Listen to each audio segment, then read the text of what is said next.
Hi everyone, welcome back to grow Malayalam. ഇപ്പൊ P ratio നോക്കിയിട്ടുണ്ടെങ്കിൽ ഒരു stock expensive ആണോ അല്ലെങ്കിൽ ചീപ്പ് ആണോ എന്ന് മനസ്സിലാക്കാൻ വേണ്ടി സാധിക്കുമോ? അപ്പൊ ആദ്യം നമുക്ക് നമ്പേഴ്സ് നോക്കാം. FMCG പോലത്തെ സെക്ടേഴ്സ് ഏർണിംഗ്സ് തുടർച്ചയായിട്ട് വളർന്നുകൊണ്ടിരിക്കുന്ന സെക്ടറാണ്. ഡിസംബർ 2025 പ്രകാരം നിഫ്റ്റി FMCG ഇൻഡെക്സ് 40 to 41 XPന്റെ അടുത്താണ് ട്രേഡ് ചെയ്തുകൊണ്ടിരിക്കുന്നത്. നെസ്ലെ 81 XPന്റെ അടുത്താണ് ട്രേഡ് ചെയ്യുന്നത്. Britannia 63X+ മൾട്ടിപ്ലസിലും.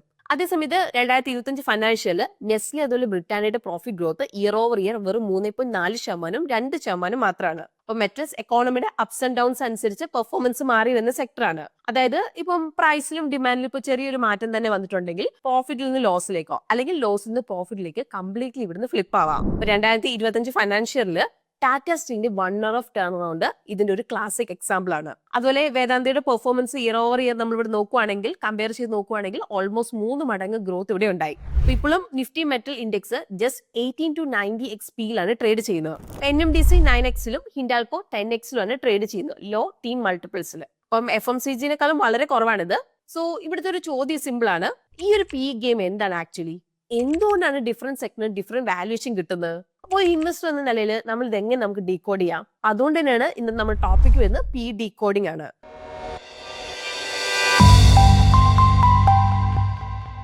അപ്പൊ ഇവിടുത്തെ പ്രശ്നം എന്താന്ന് വെച്ചാൽ മിക്ക റീറ്റെയിൽ ഇൻവെസ്റ്റേഴ്സും പി കാണുന്നത് എങ്ങനെയാന്ന് വെച്ചിട്ടുണ്ടെങ്കിൽ ഇപ്പം EPS X ആണെന്ന് വിചാരിക്കാം. ഫെയർ പി എന്ന് പറയുന്നത് 20 to 25 ഇടയ്ക്കാവാം. അങ്ങനെയെങ്കിൽ വാല്യൂ എന്ന് പറയുന്നത് EPS × 20 to 25 ആണ്.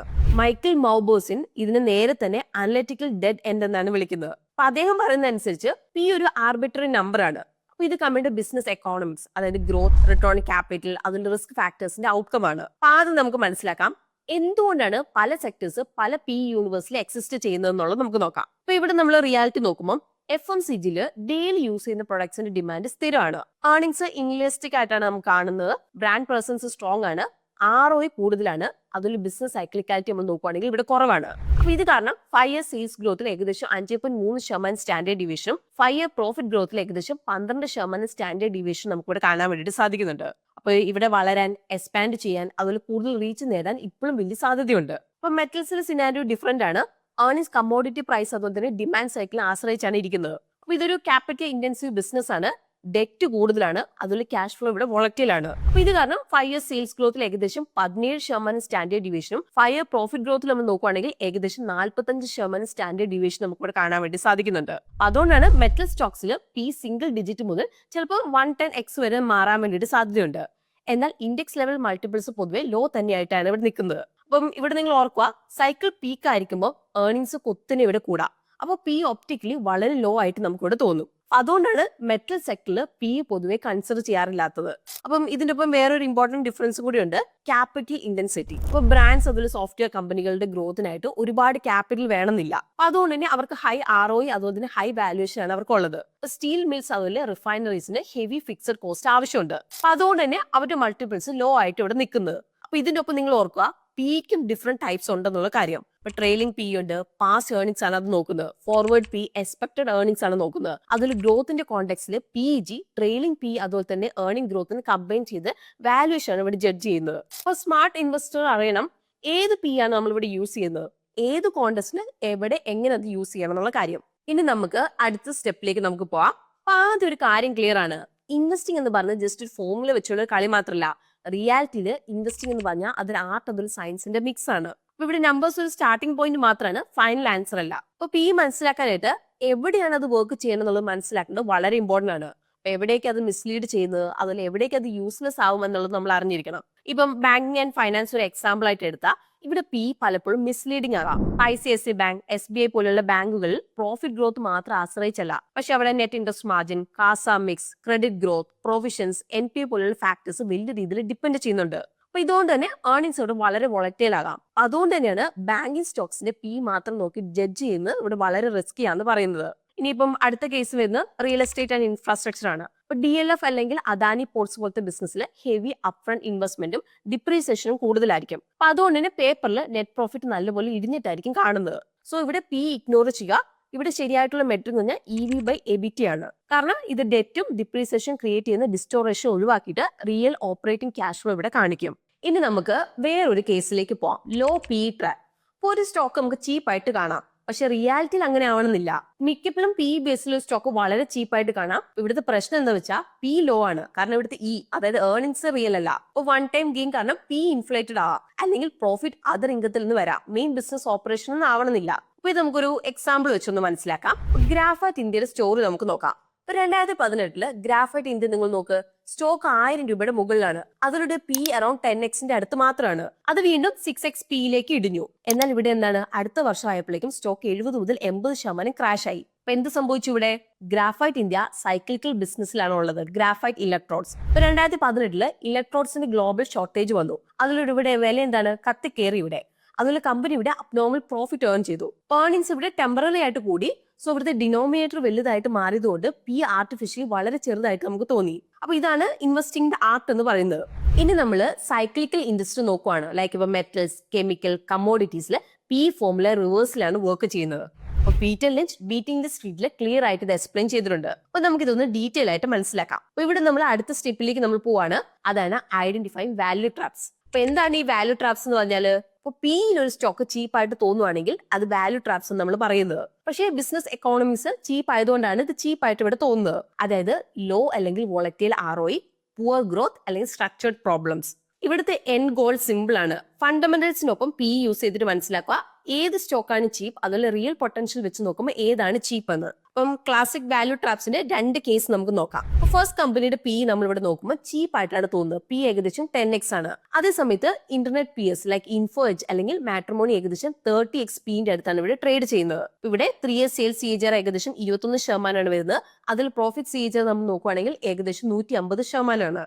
സോ ഇവിടുത്തെ ചോദ്യം സിമ്പിൾ ആണ്, എന്തുകൊണ്ടാണ് മാർക്കറ്റ് ഇതുപോലെ ലോ മൾട്ടിപ്പിൾസ് നൽകുന്നത്? ഇപ്പൊ റിയാലിറ്റി ചെക്ക് എവിടെ നിന്ന് തുടങ്ങും? ഇപ്പൊ Q2 FY26 company total listing 5 കോടി ഇവിടെ കടന്നു. പക്ഷെ മോണിറ്റൈസേഷൻ വീക്ക് ആവാണ്. പെയ്ഡ് ലിസ്റ്റിംഗ് ഏകദേശം 1.2% മാത്രമാണ്.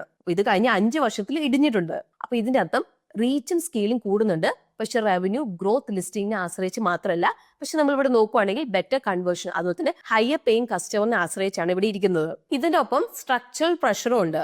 സ്പെഷ്യലൈസ്ഡ് ആപ്സ് ഓരോ ലോക്കൽ സെർച്ച് കവർ ചെയ്യാൻ വേണ്ടിയിട്ട് എത്തി. അതായത് ഇപ്പൊ സൊമാറ്റോ അല്ലെങ്കിൽ സ്വിഗ്ഗി ഫുഡിനായിട്ട്, അർബൻ കമ്പനി സർവീസിനായിട്ട്, മേക്ക് മൈ ട്രിപ്പ് ഹോട്ടൽസിനായിട്ട്. അതുകൊണ്ടാണ് കമ്പനിയുടെ long term terminal value questionable ആയിട്ട് ഇവിടെ തോന്നുന്നത്. കൂടാതെ നെറ്റ് പ്രോഫിറ്റിന്റെ ഒരു മീനിങ് പാർട്സ് സ്റ്റിൽ അതർ ഇൻകത്തിൽ നിന്നാണ് ഇവിടെ വരുന്നത്. Mainly unrealised mutual fund gains, operational ഇൻകത്തിൽ നിന്നല്ല. ഇനിയിപ്പം വേറൊരു സൈഡിൽ നമ്മൾ നോക്കുകയാണെങ്കിൽ കമ്പനി അവരുടെ ചീപ്പായിട്ട് ഇവിടെ തോന്നാം. ഈ 6.6x മാത്രമാണ്. അതേസമയത്ത് ഇൻഡസ്ട്രി മീഡിയം നമ്മൾ നോക്കുകയാണെങ്കിൽ 17x ആണ്. പക്ഷെ ഫണ്ടമെന്റൽസ് ഇവിടെ ക്ലിയർ ആയിട്ട് നമുക്ക് നോക്കിയാൽ മനസ്സിലാവും വീക്ക് ആണ്. കഴിഞ്ഞ 3 വർഷത്തിൽ സെയിൽസ് CAGR -16% ആയിരുന്നു. അതിൽ പ്രോഫിറ്റ് CAGR -3% ആയിരുന്നു. അതിൽ ഇവിടുത്തെ ഏറ്റവും വലിയ റെഡ് ഫ്ലാഗ് എന്ന് പറഞ്ഞാൽ എല്ലാ വർഷവും അതർ ഇൻകത്തിൽ നിന്നുള്ള കോൺട്രിബ്യൂഷൻ ഇവിടെ കൂടുന്നുണ്ട്. ഇപ്പം നെറ്റ് പ്രോഫിറ്റിന് 114% അക്കൗണ്ട് ചെയ്യുന്നുണ്ട്. അപ്പൊ ഇതിന്റെ അർത്ഥം 2025 ഫൈനാൻഷ്യലിൽ അതർ ഇൻകം ഇല്ലായിരുന്നെങ്കിൽ കമ്പനി എന്താണ്, നഷ്ടത്തിൽ തന്നെ നിലനിന്ന് പോയേനെ. അപ്പോൾ ഇതിന്റെ ഒപ്പം ക്യാഷ് കൺവേർഷൻ സൈക്കിൾ നല്ലപോലെ കുറഞ്ഞിട്ടുണ്ട്. ജസ്റ്റ് 2 വർഷത്തിൽ 94 ദിവസം നിന്ന് 374 ദിവസത്തിലേക്ക് പോയിട്ടുണ്ട്. മെയിൻലി ഹയർ ഇൻവെന്ററി ഡേയ്സ് കാരണമാണ്. അതുകൊണ്ടാണ് ലോ പി വാല്യൂ അല്ല, അത് കൂടുതൽ സ്ട്രെസ് സിഗ്നൽ ആണ്. പക്ഷേ വാല്യൂ ഓപ്പർച്യൂണിറ്റീസും ഉണ്ട്. ഡേറ്റ് ഇവിടെ ക്ലിയർ ആയിട്ട് കാണിക്കുന്നുണ്ട്.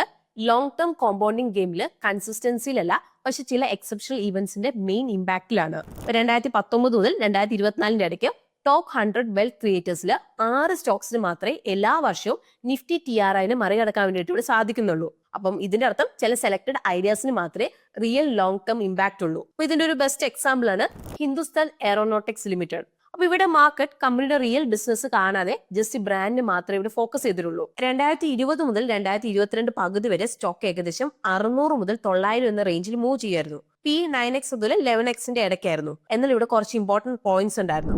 ആദ്യത്തെ മോണോപ്പൊളി മോത്താണ്. ഇപ്പം ഇന്ത്യക്ക് തേജസ് അല്ലെങ്കിൽ ഹെലികോപ്റ്റേഴ്സ് പോലത്തെ ഫൈറ്റർ ജെറ്റ്സ് വേണമെങ്കിൽ HAL ആണ് എന്താണ് ഇവിടെ പ്യൂർ മോണോപ്പൊളി അവർക്കുണ്ട്. പിന്നെ zero debt, huge cash plus customer advances, അതിൽ ഓർഡർ ബുക്ക് വിസിബിലിറ്റി, കമ്പനിക്ക് ഓൾറെഡി കൺഫേംഡ് ആയിട്ട് ഓർഡേഴ്സ് ഉണ്ട്. ഇപ്പോൾ ഗവൺമെന്റ് സപ്പോർട്ടും, അതുകൊണ്ട് തന്നെ ഇവിടെ എക്സിക്യൂഷൻ ഓൾമോസ്റ്റ് ഗ്യാരണ്ടീഡ് ആണ്. മാർക്കറ്റ് ഗ്രാജുവലി ഇത് റിയലൈസ് ചെയ്തു. സ്റ്റോക്ക് എന്താണ് 800 രൂപയിൽ നിന്ന് 5000 രൂപയുടെ മുകളിലേക്ക് പോയി. അതായത് 2 വർഷത്തിൽ ഓൾമോസ്റ്റ് 5 ഇരട്ടി മുതൽ 6 ഇരട്ടി വരെ ഇവിടെ പോയി. ഏർണിംഗ് ഗ്രോത്തിന്റെ ഒപ്പം തന്നെ മാർക്കറ്റ് സ്റ്റോക്ക് ഇവിടെ റീറേറ്റ് ചെയ്തു. P 10x നിന്ന് 40x പിയിലേക്ക് എക്സ്പാൻഡ് ചെയ്തു. അപ്പൊ മിക്കപ്പോഴും ഇത് മൾട്ടി ബാഗർ സ്റ്റോക്കിന്റെ ഹോൾമാർക്ക് ആണ്. ഏർണിംഗ്സ് വരുമ്പോൾ മാർക്കറ്റ് P റീറേറ്റ് ചെയ്യും. ഇനി നമുക്ക് വേറൊരു ഇൻട്രസ്റ്റിംഗ് കേസ് നോക്കാം. NSE 500 എന്ന് നമ്മൾ ടോപ്പ് 400 കമ്പനീസ് എടുക്കുവാണ്. എന്നിട്ടൊരു സിമ്പിൾ ഫിൽട്ടർ നമ്മളിവിടെ അപ്ലൈ ചെയ്യുവാണ്. 2020 50x കൂടുതൽ P, അപ്പൊ ഈ ഒരു ഫിൽറ്ററിന് ശേഷം 26 സ്റ്റോക്സ് മാത്രമാണ് ഉള്ളത്. അപ്പൊ ഈ 26 സ്റ്റോക്സിൽ കഴിഞ്ഞ 5 വർഷത്തിൽ സെയിൽസ് ഒരു പ്രോഫിറ്റ് ഗ്രോത്ത് 15% CAGR താഴെയാണ്. അതുപോലെ 21 സ്റ്റോക്സ് സിംഗിൾ ഡിജിറ്റ് റിട്ടേൺസ് ആണ് നൽകിയിട്ടുള്ളത്. അപ്പൊ ഇതിന്റെ അർത്ഥം 80% കേസിലും high P plus low growth എന്ന് പറഞ്ഞാൽ പുവർ ഗ്രോത്ത് എന്നാണ്. ഇപ്പൊ നമ്മൾ സിമ്പിൾ ആയിട്ട് പറയുകയാണെങ്കിൽ ഇപ്പൊ ഗ്രോത്ത് ഇല്ല, അതുപോലെ നിങ്ങൾ ഇപ്പൊ ഹൈ മൾട്ടിപ്പിൾസ് പേ ചെയ്യാണ്, അങ്ങനെയെങ്കിൽ മാർക്കറ്റ് നിങ്ങൾ ഇവിടെ പണിഷ് ചെയ്യത്തേ ഉള്ളൂ. അതേ സമയത്ത് മൊത്തം ഡേറ്റ സെറ്റ് നമ്മൾ 15 ബക്കറ്റിലേക്ക് ഡിവൈഡ് ചെയ്തിട്ടുണ്ട്. ഓരോന്നിലും 20 സ്റ്റോക്സ് വെച്ച് ലോവസ്റ്റ് ഹിസ്റ്റോറിക്കൽ പി മുതൽ ഹയസ്റ്റ് വരെ. ഇപ്പൊ മീഡിയൻ ഡേറ്റ് നോക്കുമ്പോൾ ഒരു കാര്യം ശരിക്കും ക്ലിയർ ആണ്. ഹിസ്റ്റോറിക്കലി 5 പി ലെവൽസ് ഉയരുന്നതോടെ ആവറേജ് 5 റിട്ടേൺസ് കുറവായിട്ട് കാണപ്പെടുന്നത്. ഹൈ പി വാല്യൂഷൻ ഉള്ള കമ്പനിയിൽ ഇൻവെസ്റ്റ് ചെയ്താൽ അതിന്റെ reward company actually growth deliver ചെയ്താൽ മാത്രമേ വരുള്ളൂ. ഇവിടെ നമ്മൾ ആദ്യം മനസ്സിലാക്കേണ്ട ഒരു കാര്യമുണ്ട്. എല്ലാ സെക്ടേഴ്സിനും അവരുടേതായ പി ഉണ്ട്, അവരുടെ ബിസിനസ് സ്റ്റെബിലിറ്റി അതുപോലെ മാക്രോ എൻവയോൺമെന്റ് ഒക്കെ അനുസരിച്ച്. അപ്പൊ അതുകൊണ്ട് തന്നെയാണ് നമ്മളിപ്പോ ഒരു സ്റ്റോക്കിന്റെ പി നോക്കും മുമ്പ് നമ്മൾ എപ്പോഴും നമ്മൾ ചോദിക്കണം ഈ ഒരു സെക്ടറിന്റെ നോർമൽ പി റേഞ്ച് എത്രയാണെന്നുള്ള കാര്യം. ഏത് സ്റ്റേജിലാണ് കമ്മോഡിറ്റി അല്ലെങ്കിൽ ക്രെഡിറ്റ് സൈക്കിൾ. ഇനി അടുത്തൊരു ഇമ്പോർട്ടന്റ് റൂള്, ലോവർ പി എപ്പോഴും ചീപ്പ് അല്ല എന്നുള്ളത് നിങ്ങളോട് മനസ്സിലാക്കുക. ഇപ്പൊ ലോ പിയിലുള്ള സ്റ്റോക്ക് ചീപ്പ് ആവണമെങ്കിൽ കമ്പനിയുടെ ഏർണിംഗ്സ് ഇവിടെ സ്റ്റേബിൾ ആവണം, അതുപോലെ തന്നെ സ്ട്രക്ചറിൽ ഇവിടെ സ്ട്രോങ് ആയിരിക്കണം. അപ്പൊ നമ്മൾക്ക് എന്താണ് ഇവിടെ ചീപ്പായിട്ട് തോന്നുന്ന സ്റ്റോക്സിലേക്ക് നമ്മൾ കയറുന്നതിന് മുന്നേ ഏർണിംഗ്സ് നമ്മളിവിടെ നോർമലൈസ് ചെയ്യുക. അതായത് one time gains, extra ordinary events remove ചെയ്തിട്ട് റിയൽ ഏർണിംഗ്സ് നമ്മളിവിടെ കണ്ടു നോക്കുക. ഇപ്പോൾ വൺ ഓഫ് കമ്മോഡിറ്റി വിൻഫാൾസ് അതുപോലെ സൈക്കിൾ നമ്മളിവിടെ ചെക്ക് ചെയ്യുക. ഏർണിംഗ് ക്വാളിറ്റി നമ്മളിവിടെ നോക്കുക. മെയിൻ ഓപ്പറേഷനിൽ നിന്ന് എത്ര പ്രോഫിറ്റ് ആണ് വരുന്നത്, അതുപോലെ അതർ ഇൻകത്തിൽ നിന്ന് എത്രയാണ് വരുന്നത് എന്നുള്ളത് നമ്മൾ നോക്കുക. അതുപോലെ തന്നെ കമ്പനിയുടെ ലോങ് ടേം കോമ്പറ്റേറ്റീവ് അഡ്വാൻറ്റേജ് എത്ര സ്ട്രോങ് ആണ്, ഫ്യൂച്ചർ ത്രെഡ്സ് എത്ര റിയൽ ആണ്, അതുള്ളതൊക്കെ നമ്മളിവിടെ അസസ് ചെയ്ത് നോക്കുക. ഇവിടുത്തെ ബോട്ടം ലൈൻ സിമ്പിൾ ആണ്.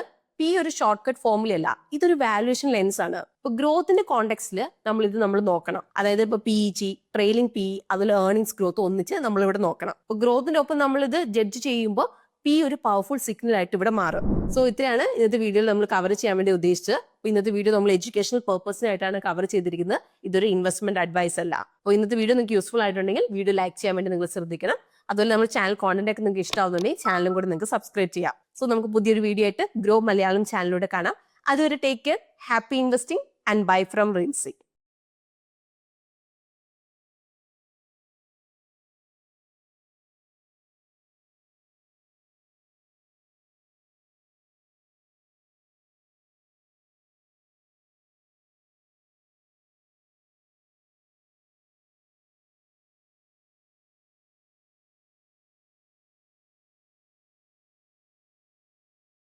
Investment in securities market are subject to market risks. Read all the related documents carefully before investing. Please read the risk disclosure documents carefully before investing in equity shares, derivatives, mutual fund, and or other instruments traded on the stock exchanges.